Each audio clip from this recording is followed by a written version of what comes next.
Hi, and welcome to All About Fossils. I'm Claire. I'm Eway. And I'm Zoe. And we're going to be right back with more fossil information right after this quick commercial break.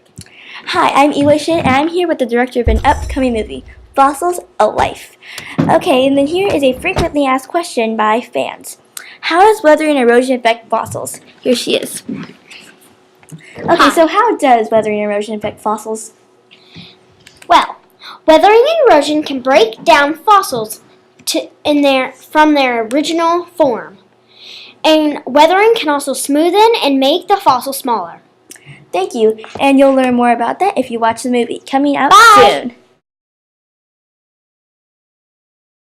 And be sure to watch the movie Fossils of Life.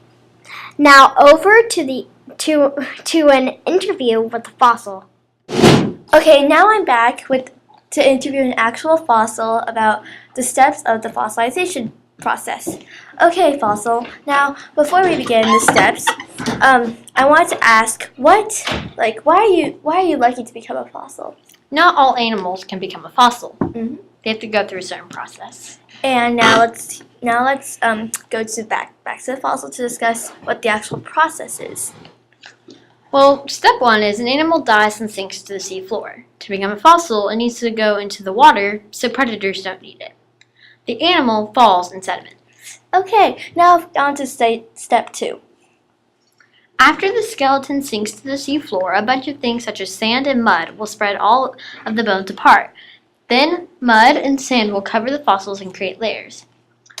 Once the layers are hardened, the skeleton will dissolve by groundwater and create a mold. Okay, now on to step 3.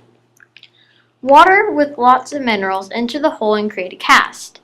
It takes the same shape as the original fossil, but does not have the same internal or inside features.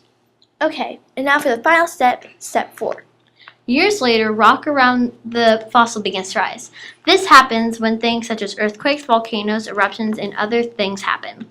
Rain and other natural forces wear down on the fossil. Then, the fossil is exposed to the Earth's surface.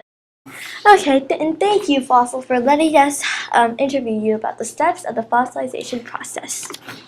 Okay. Now to the game show. It's called the Featured Question. Hi, I'm Claire Bartlett, and I'm your host from the Featured Question.